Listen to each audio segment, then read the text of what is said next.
오늘 말씀 읽으시면서 많이 들어본 말씀이라는 것을 알 수가 있죠.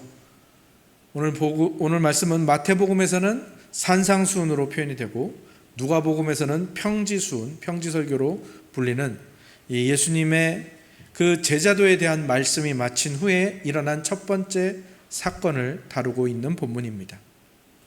예수 그리스도의 제자도를 말하는 이 평지수훈은 무엇을 말했습니까? 예수님의 제자가 어떤 존재인지, 그리고 어떤 새로운 기준으로 살아가는 자인지 예수님께서 알려주시고 가르쳐 주셨습니다. 물론 그것이 제자들에게 아직 나타나지 않은 모습이긴 하지만 제자들이 어떤 방향으로 가야 하는지를 예수님께서 알려주시고 가르쳐 주신 것이죠. 이제 나중에 누가복음 10장에 가보면요, 예수님께서 제자들을요 파송을 하십니다. 전도 여행 파송을 하시죠. 그래서 예수님의 사역을 보면 이 제자 파송을 중심으로 예수님의 전반기 사역과 후반기 사역으로 이 누가복음은 구분을 하고 있습니다.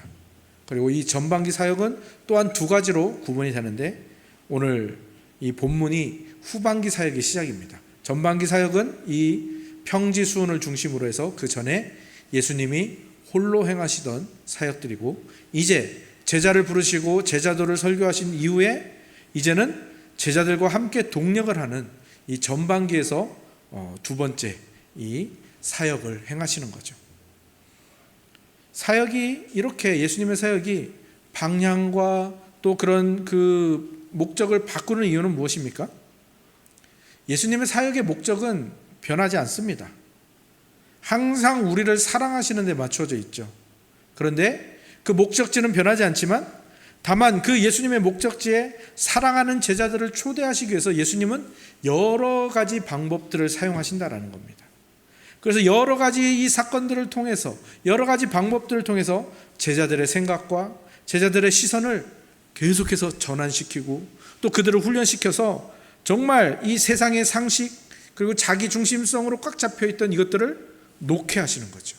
그러면서 그 안에 예수님의 제자도와 복음을 채워가시는 그 예수님의 일하심을 볼 수 있는 거죠.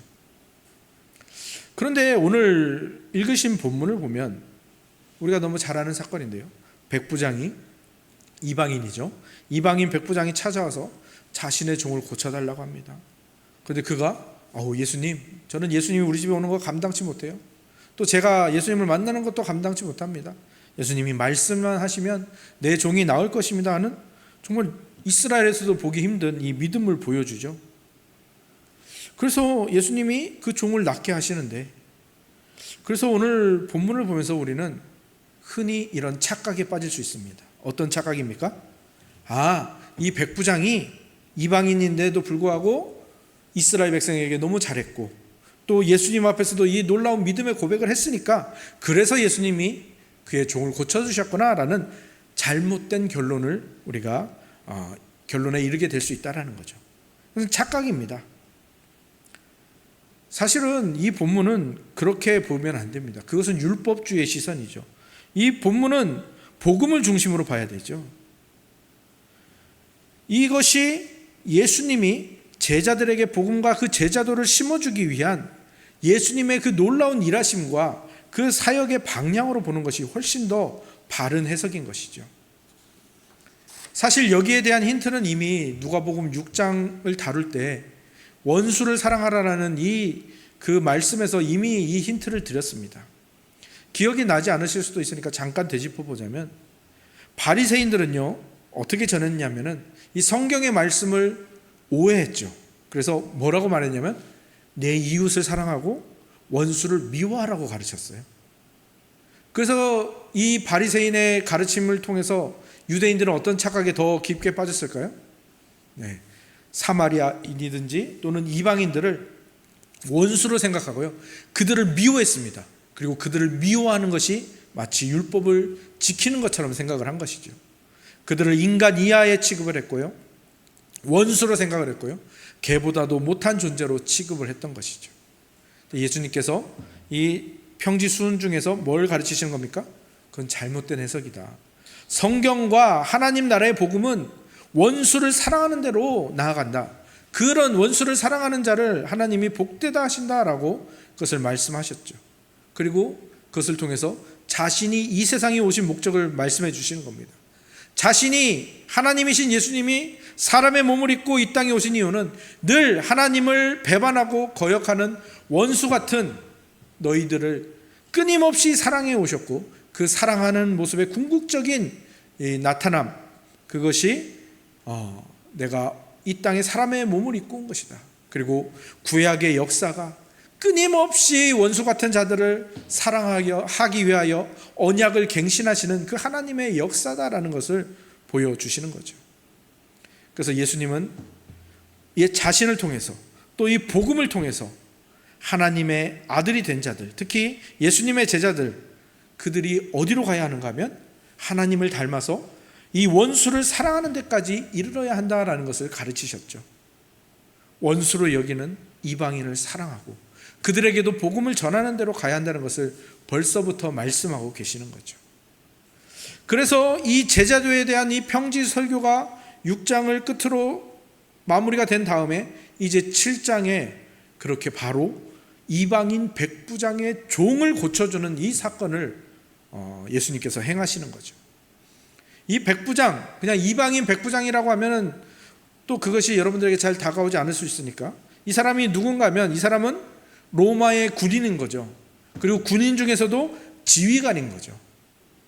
요즘으로 따지면 한 소대장 정도 될까요?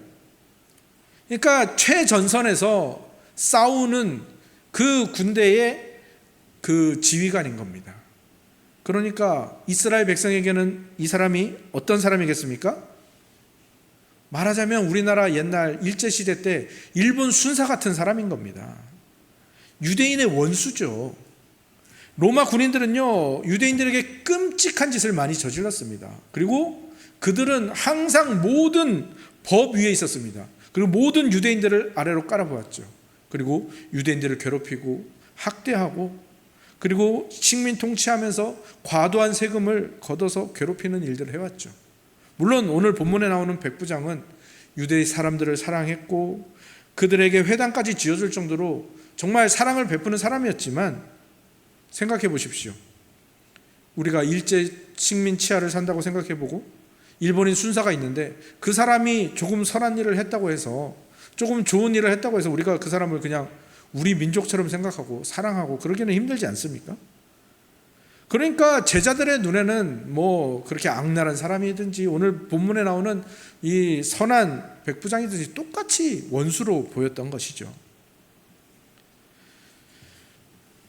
우리나라도 일본에 대한 그 나쁜 악감정이 그렇게 쉽게 사라지지 않고 있지 않습니까? 특히 우리 어르신들일수록 이 일본에 대한 악감정은 쉽게 사라지지 않죠. 근데 참 놀랍게도 요즘 젊은 세대들을 보면 뭐 일본에 여행도 많이 가고 일본인을 대하는 그런 태도를 보면요, 예전처럼 그런 정도의 그런 미움과 또는 적개심을 좀 찾아보기가 힘들어지는 것 같습니다. 그래서 그런 걸 보면 세월이 약이구나라는 생각이 들기도 하는데요. 예전에는 전 국민이 일본을 철천지 원수로 여겼죠. 그래서 일본이란 나라 전체를 온 국민이 무조건적으로 미워하는 그런 모습을 보였지 않습니까? 그런데 이제는 조금 다르죠. 일본 정치인의 그리고 일본 극우주의자들, 그 사람들과 평범한 일본 사람들을 구분해서 볼 줄 알더라고요. 그래서 어디서 느끼냐면은 뭐 유튜브나 그런 뭐 TV에서 나오는 영상들 보면요, 일본 관광객들이 한국에 오잖아요. 그러면 한국 사람들이 그 사람들을 얼마나 친절하게 대해주는지 보면서 우리나라가 많이 성숙했구나라는 생각을 해보게 됩니다. 그리고 이제 우리나라에서도 이제 그 역사, 지난 아픈 역사를 발판 삼아서 앞으로 나아가는 그런 움직임들이 생기지 않을까. 물론 여전히 그 노력과 움직임을 물거품으로 만들려는 정치적인 움직임들이 있긴 하지만, 저는 시간이 지나면 지날수록 점점 더 건강한 관계가 되어 갈 것이라고 생각을 합니다. 근데 우리가 일본에 대해서 이 정도까지 생각하는 수준이 되기 위해서 많은 시간과 많은 과정이 필요했지 않습니까? 그러니 이 유대인인 예수님의 제자들이 자신들이 원수들처럼 생각하는 그 로마 이방인들을 받아들이고 그들에게 구원이 허락되었다라는 것을 받아들이는데도 똑같이 많은 시간과 많은 과정이 필요한 것이죠. 그래서 예수님께서는요, 제자들 앞에서 이방인 백부장의 종을 고쳐주시는 거예요. 제자들이나 유대인들과 전혀 상관이 없는 일, 그런 것처럼 보이지만 그 일을 통해서 예수님께서 이방인을 칭찬하시고 이방인 백부장의 종을 고쳐주심으로 말미암아서 이 이스라엘 백성이 가지고 있었던 고정관념과 그 굳어진 생각들을 조금씩 깨트리시는 거죠. 1%만 바꿔도 인생이 달라진다라는 책이 있습니다. 심리학자인 이민규 박사님이 쓴 책인데요, 이 책은요, 한 번쯤 읽어볼 만한 가치가 있는 책인 것 같습니다. 이 책이 말하고자 하는 바는 뭐냐면요, 사람들이 내가 변화해야 돼, 변화가 너무 필요해 라는 것을 알지만 변화를 시도하지 못한다라는 거예요. 그리고 그 이유는 뭐냐면, 변화라는 것을 사람들이 보통 어떻게 생각하냐면 마누라와 자식만 빼고 다 바꾸는 것이 변화다라고 생각하기 때문이라는 겁니다. 그래서 자신이 개선해야 되고 변화시켜야 될 것을 알면서도 그 변화를 시도할 엄두를 내지 못하고 지레 포기해버린다는 것을 지적하고 진단한 책입니다. 그래서 이 책에서는 무엇을 말하고 있는가 하면요, 나를 바꾸는 것은 나를 180도 바꾸는 것이 아니다라고 말하고 있어요. 그럼 뭐냐? 1도의 관점을 전환시키는 것, 그리고 1%의 행동에 변화를 주는 것, 그것이 필요한 것이다 라고 말하고 있습니다. 거창한 변화, 한 번에 막 변화시키려는 그런 변화 말고 1%의 변화, 180도 막 뒤집어버리는 게 아니라 1도 변화시키는 것, 그 작은 인식을 바꾸는 것이 가장 중요하다라고 이 책은 말하고 있습니다. 우리가 정작 이 1% 바꾸는 일에는 관심을 안 가진다는 거예요. 작으니까. 그런데 사실은 정작 하지 않아도 되는 일, 그리고 해서 안 되는 일들은 우리가 거기에 시간을 투자하는, 엄청나게 시간을 쓰고 있는 그 현대인들의 모습을 지적하면서 그 시간을 줄이고 작은 인식을 하나를 바꾸는 시간, 작은 행동의 변화를 가지는 시간, 그 작은, 그 세밀한, 그 중요한 시간을 늘려야 한다고 말하고 있는 것이죠. 그러면서 예를 드는 것이 여러분들의 기억 속에도 있을지 모르겠습니다. 1986년에 그 우주왕복선 챌린저호가 발사됐는데 발사된 지 몇 분 만에 공중에서 폭발해버렸죠. 그런데 나중에 조사를 해보니까 그 폭발의 원인이 어디 있었냐면은 정말 조그만 고무링, 1인치도 안 되는 고무링, 그 조그만 고무링 때문에 그 폭발이 일어났다는 겁니다. 그래서 이 박사님은 뭐라고 말하냐면, 이걸 반대로 한번 생각해봐라. 우리의 인생도 약간의 변화와 작은 인식을 바꾸는 것만으로도 큰 실수를 예방하고 커다란 개선을 얻을 수 있지 않겠느냐라고 말하는 것이죠. 예수님이 오늘 그 평지 수훈을 끝내신 후에 백부장의 종을 고쳐주시는 사건이 바로 그런 겁니다. 제자들의 작은 인식의 변화, 작은 관점의 변화를 일으키는 그 일을 하시는 거죠. 이방인이 예수님께 간구를 합니다. 예수님께서 그의 믿음을 칭찬하십니다. 그리고 그가 간구한 대로 정말 그 종을 나음을 입게 하는 거죠. 치료해 주시는 거죠. 근데 제자들은 그것을 보면서 뭐라고 생각하겠습니까?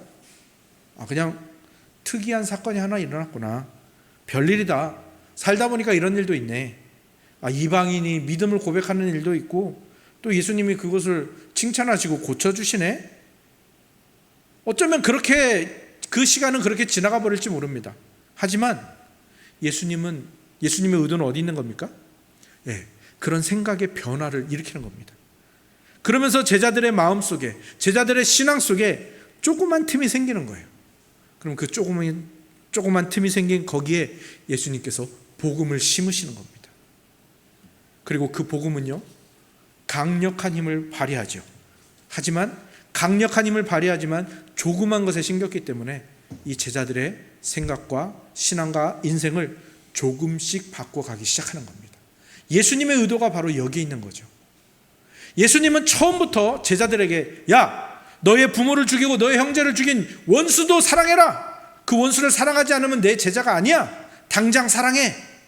그렇게 말씀하시는 것이 아니에요. 물론 그것을 이미 성경에는 기록해 놓으셨죠. 구약부터 그렇게 원수를 사랑해야 될 것, 그것을 이미 기록해 놓으셨지만 그것을 당장에 너의 현실로 만들어라 라고 말씀하지 않으신다는 거예요.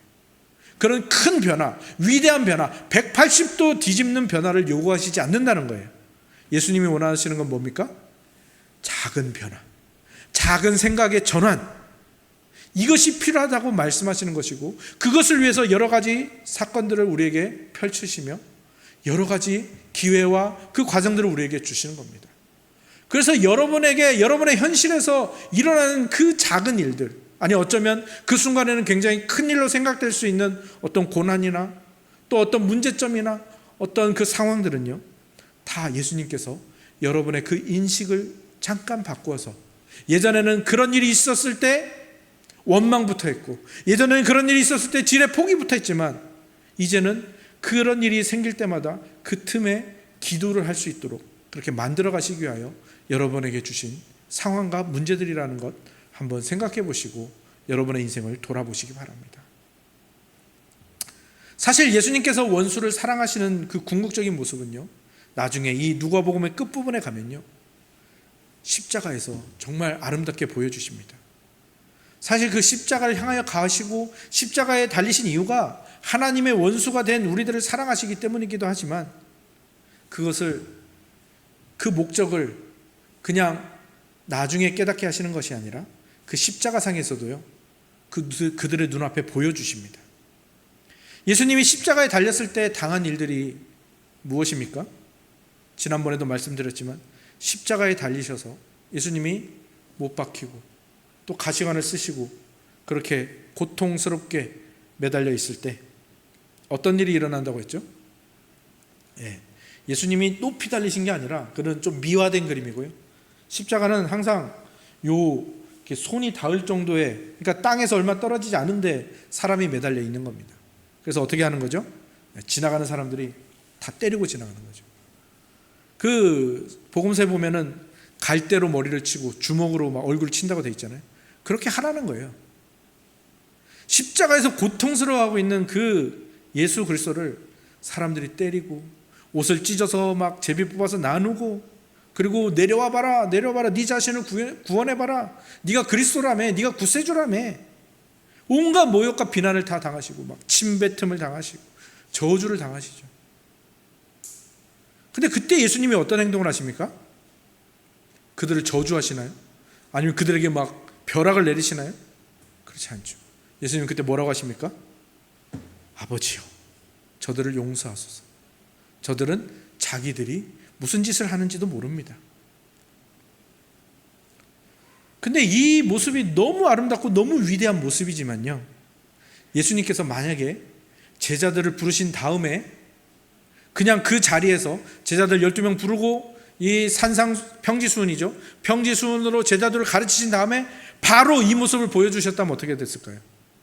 야, 너희들도 이렇게 따라야 돼, 원수를 이렇게 사랑해야 돼, 이런 극한 상황에서 정말 속에서 치밀어 오르지만 그때 원수를 사랑해야 돼 라고 말했다면, 제자들은 과연 원수를 사랑하고 그 원수 같은 이방인들에게 복음을 전하는 거기로 갈 수 있었을까요? 아니요. 제가 생각해 봐도 거기에서 포기하는 제자들이 대부분이었을 것이라 생각합니다. 왜냐하면 이렇게 오랫동안 가르치셨는데도 십자가에 달리실 때 제자들이 도망간 걸 보면요, 이때 했으면요 아마 예수님을 그냥 완전히 떠나버렸을지도 모릅니다. 그러니까 예수님께서는 그렇게 하지 않으시는 거예요. 어떻게 하시는 겁니까? 제자들을 부르시고 그들을 가르치시고 그 복음이 그들에게 침투할 틈을 만드시고, 이 이방인 백부장의 종을 고치시는 사건, 또 그 다음에 나인성 과부의 아들을 살리는 사건, 막 이런 사건들을 보여주시고 그것을 통해서 동력하시면서 나중에 파송하시고, 그리고 이 십자가를 경험하고 거기에서 일어나는 일들을 보게 하시고, 그래도 안 바뀌니까 나중에 정말 성령을 임재시키셔서 그들이 정말 이 모든 것들을 밝히 깨닫고 십자가의 예수 그리스도를 늘 볼 수 있는 그 모습을, 그 과정을 거쳐서, 이 모든 단계들을 거쳐서 드디어 예수님처럼 원수를 사랑하고 예수님처럼 담대하게 원수들에게 복음을 전하는 그 수준에 이르게 되는 것이죠. 그것을 시작하는 사건이 바로 오늘의 이 본문의 이방인 백부장의 종을 고쳐주시는 바로 이 사건이고요. 이 백부장의 믿음을 칭찬하시는 바로 이 사건입니다. 여기에서 제자들의 마음속에 틈을 내시는 겁니다.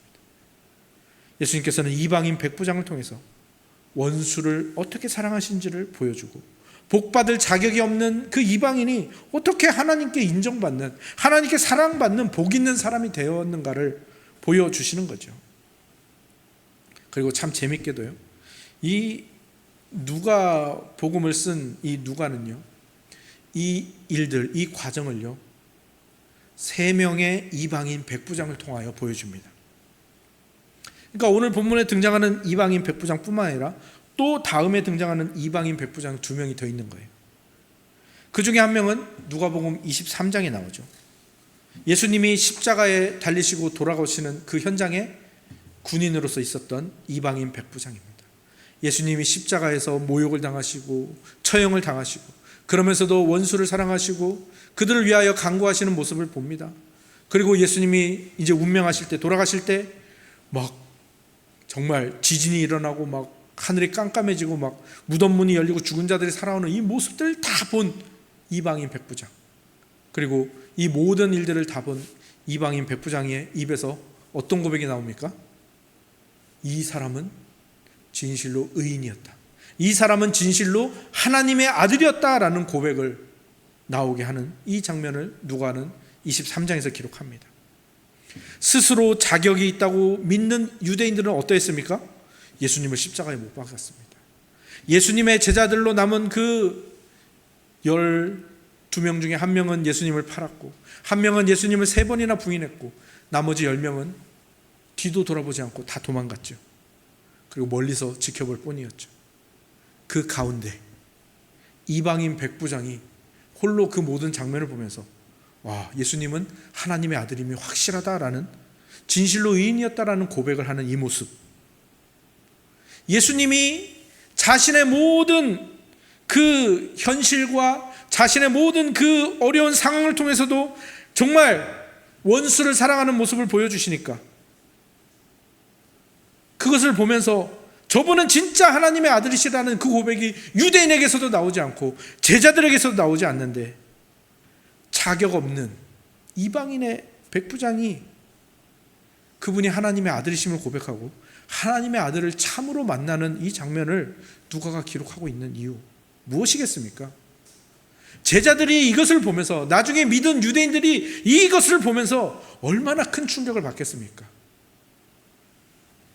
이방인 백부장의 종을 치료할 때 생겼던 그 틈이 이 이방인 백부장의 고백을 보는 이 장면에서는 더 크게 벌어지게 되는 것이죠. 그리고 무엇을 알게 되는 겁니까? 아, 예수님이 정말로 세밀하게 우리들을 여기까지 이끌어 오셨구나. 백부장의 종을 치료하실 때, 그때부터 시작해서 이 예루살렘을 향해 가시는 그 동안, 그리고 십자가에 못 박히시면서까지도 우리에게 그 틈을, 그리고 그 생각의 전환을, 그 믿음의 변화를 주시기 위해서 예수님이 얼마나 애쓰고 계셨는가를 보게 되는 것이죠. 그리고 제자들은요, 이것을 나중에 이 기록을 통해서 읽으면서, 또 후대의 믿음의 후손들이 오늘날 우리까지도 이 누가복음을 읽으면서 그것을 깨닫게 되는 겁니다. 아, 예수님은 나를 절대 포기하지 않고 세밀하게 나를 이끌어 가시는 분이구나, 나를 반드시 변화시키는 분이시구나, 그것을 알게 되는 것이죠. 그리고 이제 같은 저자 누가가 기록한 사도행전 10장에 가면요, 또 한 명의 이방인 백부장이 등장합니다. 그리고 거기서는요, 그 이방인 백부장의 이름까지도 밝혀줍니다. 그 사람이 누굽니까? 고넬료입니다. 어찌된 영문인지 모르겠습니다. 아마 그 유대인들에게 복음을 전해 받았을지도 모르겠고요, 또 그 핍박을 통하여 흩어져간 이 성도들에게 어떤 그 복음을 전달받았는지 정확하게 나오진 않습니다. 그런데 이방인 백부장인 이 고넬료가 하나님께 기도하는 자였습니다. 날마다 시간을 정해서 기도했고요. 또 하나님이 기뻐하시는 구제를 힘쓰는 자였습니다. 전혀 자격 없는, 전혀 구원의 가능성이 없는 이방인이 어느새 복음에 물들어 있고 하나님을 찾고 있고, 그리고 그 하나님을 믿은 다음에 어떻게 해야 되는지 고민하고 있는 거죠. 이 베드로에게 이 일이 일어났다는 것은 무엇을 예수님이 깨닫게 하시는 겁니까? 베드로는요, 이 고넬료에게 보냄을 받고 이 고넬료를 만나는 순간 뭘 깨달았겠습니까? 앞에 그 이방인 두 백부장이 생각이 나는 겁니다. 그때 산상수훈, 평지수훈, 그 다음에 우리들을 제자로 세우신 다음에 이방인 백부장의 종을 고치신 그 사건, 그리고 십자가 앞에서 하나님의 아들이라고 고백하는 그 이방인 백부장, 그리고 지금 자기에게 세례를 베풀어 주기를 원하는 이방인 백부장 고넬료. 예수님께서 어떻게 자격 없는 자를 복 있는 자로 만들어 가시는지, 어떤 단계와 어떤 과정을 거쳐 가시는지 베드로는요, 그 순간에 아주 구체적이고 종합적으로 이 모든 것을 깨닫게 되는 것이고요. 그것을 베드로가 누가에게 전했고요. 누가는 그것을 이 누가복음과 사도행전으로 기록하여 교회와 우리들에게 전하고 있는 것이죠. 그러니까 베드로는 깊이 깨닫는 겁니다. 자신이 유대인이든지 이방인이든지 상관이 없다라는 거죠. 둘 다 다른 모습의 하나님의 원수로 살아왔던 거죠. 이방인이든 유대인이든. 그리고 예수님께서는요, 뭘 하시는 겁니까? 그 하나님의 원수 같은 자들을 하나님의 아들로 만드시기 위해서 그에게 끊임없이 찾아오시고 끊임없이 두드리시고 끊임없이 틈을 만드시고 그 틈에 복음을 심으시고 그 복음이 일하게 하시는 분이라는 것을 깨닫는 겁니다. 누가는 그것을 직접 경험하진 않았지만 그것을 간접적으로, 베드로를 통해서 간접적으로 보면서 정말 그 예수님의 놀랍고 세밀한 계획을 감사하게 되는 것이고요. 그것을 하나님께서 누가에게 기록하게 하심으로 말미암아 오늘날 우리에게도 이 복음이 전달되어져 오는 것입니다. 예수님께서 우리를 하나님의 아들로 만드시기 위해서. 하나님의 아들은 어떤 사람입니까? 어떤 존재입니까? 원수까지도 사랑할 수 있는 존재죠. 그러니까 우리를 원수까지도 사랑할 수 있는 존재로 만드시기 위해서 3명의 이방인 백부장을 준비하셨다라는 것, 그리고 그 사이사이에도 정말 세밀하게 모든 사건들을 배열하셨다라는 것. 그러니까 예수님은 우리에게 그저 원수를 사랑해라, 너 원수 사랑하지 않으면 너 죽어, 이런 식으로 막무가내로 우리를 정말 다그치시는 분이 아니라 정말로 자연스럽게 무심한 듯 하지만 사랑이 가득 담긴 목소리로 그렇게 말씀하신다는 것을 깨닫는 거죠. 얘야, 나의 제자야, 내가 이방인 백부장의 종을 왜 치료했는지 이제는 좀 보이니? 네가 절대로 구원받을 수 없다고 생각한 그 사람이 왜 놀라운 믿음의 고백을 그때 했는지, 그리고 그것을 예수님이 왜 칭찬했는지 이제는 좀 보이니? 얘야, 내가 십자가에서 원수를 사랑하는 실천을 할 때 그 절대로 구원받을 수 없을 것 같은 이방인이, 정말 자기가 구원받을 거라고 확신하고 있었던 유대인들은 나를 못 받고 자신들은 예수님의 제자라고 생각했던 이들은 다 도망갔는데 절대로 구원받을 수 없을 것 같은 이방인 백부장이 나보고 당신은 하나님의 아들임이 틀림없습니다라고 고백하는 거 보았니? 내가 그것을 위해서 십자가에 못 박혔단다. 내가 실천하는 이 복음은 그 자격 없는 이방인조차도 복음으로 이끌어 간단다. 복음으로 변하는 것은 강요한다고 되는 게 아니라, 호떡 뒤집듯이 뒤집는다고 되는 것이 아니라, 그렇게 조금씩 침투해서, 그리고 하나님의 은혜가 작용해서 그렇게 조금씩 변해가는 거란다. 얘야, 베드로를 만난 고넬료라는 이 이방인 백부장을 보았니? 유대인들은 예수를 전하는 제자와 교회를 핍박하고 있다. 그런데 이방인 고넬료는 하나님을 찾고 어떻게 더 하나님을 제대로 믿을 수 있을지 그것을 고민하고 있지 않니? 생각해봐라. 네가 자격이 있어서 지금 그 자리에 있는 것이 아니란다. 하나님의 사랑과 내가 베푼 은혜, 예수 그리스도께서 십자가에 베푼 은혜 때문에 네가 그 자리에 있는 거란다. 그리고 이 3명의 이방인 백부장이 보여주는 것처럼 너도 자격이 없지만 복 있는 사람, 복 있는 존재란다. 그러니 용기를 내서 사랑받을 자격이 없다고 생각한 그 원수까지도 사랑하는 그 수준을 향해서 조금씩 나아가렴. 한번 시도해보렴. 달려가 보렴. 그렇게 예수님이 말씀하고 계시는 거죠. 그리고 예수님은 그것을 말씀으로만 하지 않으시죠. 어떻게 하십니까? 그분은 원수를 위해서 자신의 목숨을 내놓으시죠. 가장 큰 사랑을 베푸십니다. 아무도 하나님의 아들이 될 수 없습니다. 이 세상 어떤 사람도 하나님의 아들이 될 수가 없죠. 근데 오직 한 분, 예수 그리스도만이 하나님의 아들이 되실 수 있는 분이죠. 아니 그냥 아들이시죠. 그런데 그 하나님의 원수된 자들, 자신의 원수된 자들을 위해서 그 예수님이 하나님의 아들의 자리를 포기하시는 겁니다. 제가 하도 말씀 많이 드려서 이제는 다 아실 겁니다. 나의 하나님 어찌하여 나를 버리시나이까? 이 고백이 왜 나온 겁니까?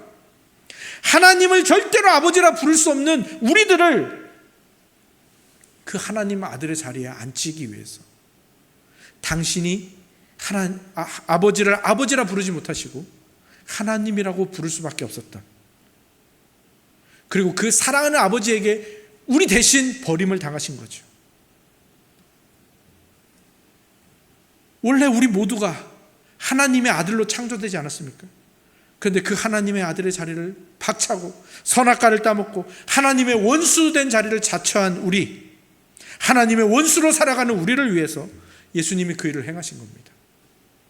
그래서 예수님이 그 일을 행하셨기 때문에 우리가 드디어 하나님을 아버지라 부르게 됐고 하나님의 아들로 살아가게 되었습니다. 그것을 위해서 예수님이 그 모든 고통을 당하셨고 아버지를 아버지라 부르지 못하고 그 사랑하는 아버지에게 버림을 당하시고 저주를 받으시는 나 때문에, 하나님의 아들답지 못하게 산 나 때문에, 그 하나님의 아들답게 살지 못한 나의 죄, 나의 못남, 나의 비참함, 그 모든 것을 다 끌어안으시고 그분이 지옥의 형벌의 자리에 가셨고 십자가에서 죽으셨다라는 것. 그래서 결국 하나님의 원수가 된 우리가 하나님의 아들의 자리에 앉아서 하나님께 내 사랑하는 자야, 내 기뻐하는 자야라는 칭호를 들었고요. 그때에 예수님은 우리 때문에 하나님의 원수 취급을 당하셨다라는 것, 우리가 절대 잊지 말아야 하는 부분인 것이죠. 예수님은 이렇게 자격 없는 자를 복 있는 사람으로, 자격 없는 자를 행복한 사람으로 만드시기 위해서 이 모든 일을 행하신 겁니다. 이것이 복음이죠. 이 복음을 들으십시오. 듣기 위해서 애를 쓰십시오. 그리고 그 복음을 믿으십시오. 그리고 그 복음을 가지고 늘 예수 그리스도께로 나오시기 바랍니다. 그리고 그분께 여러분의 변하지 않는 그 모습들을 내려놓으시고요, 여러분의 그 연약함을 그분께 내어놓으십시오. 그분은요, 여러분의 그 연약함을 꾸짖는 분이 아니십니다. 정죄하는 분이 아니십니다. 그분이 그것을 다 품으십니다. 그리고 거기에 여러분에게 틈을 내시고 거기에 작은 복음을 심으시고요, 작은 씨앗을 심으시는 분입니다. 사랑을 심어주시죠. 그리고 그것이 그 안에서 자라나서 우리를 서서히 그리고 천천히 하지만 차근차근 변화시키시는 분. 그래서 결국 우리도 예수님처럼 원수까지도 사랑하는 그 십자가의 예수 그리스도를 닮아가도록 하시는 분이시라는 것입니다. 그분의 사랑과 그분의 일하심과 그분이 여러분을 향하여 가지신 그 열심을 굳게 의지하시고 오늘도 십자가의 예수 그리스도를 바라보시며 그 복 있는 자의 삶에 도전하시는 저와 여러분들이 다 되시기를 주님의 이름으로 축원합니다. 아멘.